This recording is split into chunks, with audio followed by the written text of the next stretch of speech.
Ayatollah Khamenei tweeted almost every day, "Death to Israel."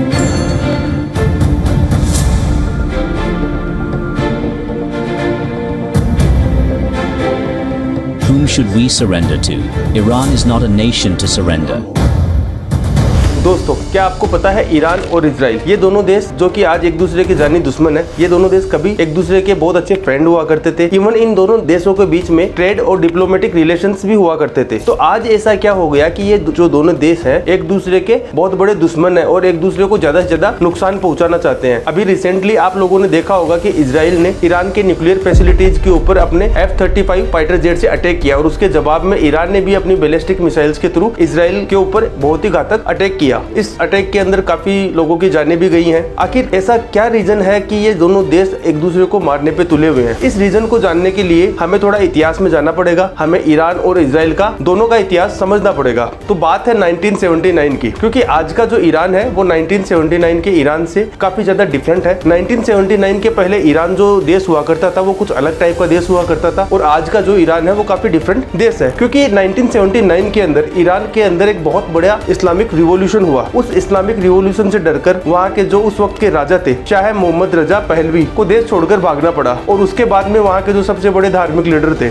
Ayatollah Ruhullah Khomeini वो वहाँ के supreme leader बने। Supreme leader बनने के बाद में उन्होंने ईरान को एक इस्लामिक रिपब्लिक डिक्लेयर किया और साथ ही साथ इजराइल को उन्होंने अपना दुश्मन बताया, कब्जा करने वाला देश बताया और इस्लाम के लिए खतरा बताया। आखिर उन्होंने ऐसा क्यों किया, इसके पीछे क्या रीजन थे, इन सभी पॉइंट्स को जानने के लिए हमें ईरान के उस वक्त के जो शाह थे यानी कि वहाँ के जो राजा थे उनके कार्यकाल के बारे में थोड़ा डिटेल में समझना पड़ेगा। वहाँ के जो शाह थे वो काफी ज्यादा मॉडर्न ख्यालों वाले थे और उन्होंने अपने देश के अंदर वेस्टर्न कल्चर को काफी ज्यादा प्रमोट किया। वो चाहते थे कि उनका देश जो ईरान है वो यूरोप और अमेरिका की तरह काफी ज्यादा मॉडर्न दिखे। इसके लिए उन्होंने अपने देश के अंदर काफी सारे बदलाव किए, जैसे कि उन्होंने ईरान के स्कूल और कॉलेजेस के अंदर अमेरिका की एजुकेशन मॉडल को अपनाया। वहाँ पे उन्होंने वुमेन्स के लिए बहुत सारे काम किए, जैसे कि उन्होंने वहाँ पे वुमेन को वोटिंग के लिए राइट दिलवाया, पब्लिक प्लेसेस पे बुर्का न पहनने की छूट दी, बाल विवाह रुकवाया। इसके साथ ही उन्होंने बड़े जमींदारों और वक्फ बोर्ड की जमीनों को गरीब लोगों के अंदर बंटवा दिया, जिससे कि वहाँ के जो लोकल धार्मिक नेता थे और जो कट्टर इस्लामिक जो लीडर हुआ करते थे उनके बीच में काफी ज्यादा असंतोष हुआ। उसके अलावा अगर मैं उनकी फॉरेन पॉलिसी की बात करूं तो उन्होंने अमेरिका और यूरोप के देशों को काफी ज्यादा इंपॉर्टेंस दिया और उन्होंने वहाँ के कल्चर को भी काफी ज्यादा प्रमोट किया, जैसे कि उन्होंने वहाँ के पहनावे को काफी ज्यादा अपने देश के अंदर प्रमोट किया, बार और क्लब्स भी अपने देश के अंदर खोले। इसके साथ ही साथ उन्होंने अपनी खुफिया पुलिस के थ्रू ईरान के जो कट्टरवादी मुस्लिम लीडर थे उनको काफी ज्यादा नुकसान पहुंचाने की कोशिश की, जिससे वहाँ के धार्मिक लीडर्स के अंदर भी और ज्यादा असंतोष पैदा हुआ। उसके बाद में जो ईरान के जो कट्टरवादी नेता और जो धार्मिक लीडर्स थे उन्होंने अंदर ही अंदर पहलवी का विरोध करना शुरू कर दिया और फाइनली ये जो विरोध है साल 1979 के अंदर एक बहुत बड़ा क्रांति के अंदर तब्दील हो गया, जिसके बाद में ईरान के शाह को देश छोड़कर अपनी जान बचाकर भागना पड़ा और उसके बाद में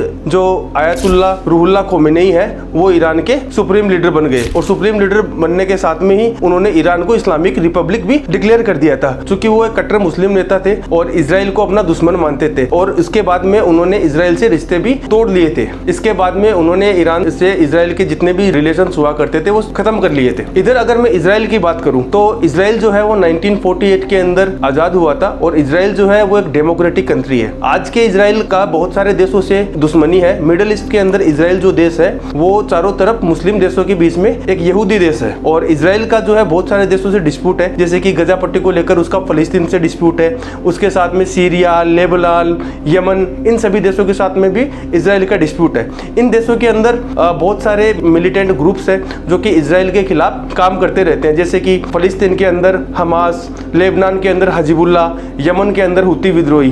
तो ये जो सारे ग्रुप है इनको ईरान जो है पीछे से सपोर्ट करता रहता है, समय समय पे इनको पैसा देता रहता है और हथियार भी सप्लाई करता रहता है, जिससे कि इन ग्रुप्स को इजराइल के खिलाफ लड़ने के अंदर मदद मिलती रहे और इजराइल भी समय समय पर इन ग्रुप्स के ठिकानों के ऊपर बमबारी करता रहता है और उनको काफी ज्यादा नुकसान पहुंचाता रहता है। क्योंकि इजराइल जो है मिडिल ईस्ट के अंदर सबसे ज्यादा पावरफुल कंट्री है, उसको अमेरिका का पूरा सपोर्ट है और एक न्यूक्लियर पावर कंट्री भी है। इसकी वजह से ईरान को लगता है कि इजराइल जो है कभी न कभी अपने हथियारों का इस्तेमाल ईरान के ऊपर जरूर करेगा। तो इसी डर की वजह से ईरान ने न्यूक्लियर प्रोग्राम शुरू किया ताकि वो यूरेनियम को एनरिच करके न्यूक्लियर बॉम्ब बना सके।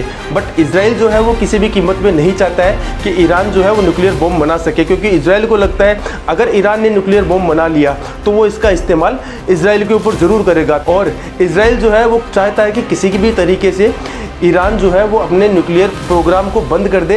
वो नहीं चाहता कि उसका जो न्यूक्लियर प्रोग्राम है वो सफल हो, इसलिए इजराइल जो है बार बार किसी भी तरीके से ईरान के न्यूक्लियर प्रोग्राम को बंद करने की कोशिश करता रहता है और इससे जुड़े लोगों को मारता रहता है। यही वजह है कि आज ये दोनों देश एक दूसरे के दुश्मन है और एक दूसरे को मारने पे तुले हुए हैं। आई होप ये जानकारी आपके लिए काफ़ी ज़्यादा नॉलेजेबल होगी। मेरा नाम है भरत कुमार। अगर आपको ये वीडियो अच्छा लगा हो तो दोस्तों इसको ज़्यादा से ज़्यादा शेयर करें, लाइक भी करें और कॉमेंट्स भी करें। जय हिंद।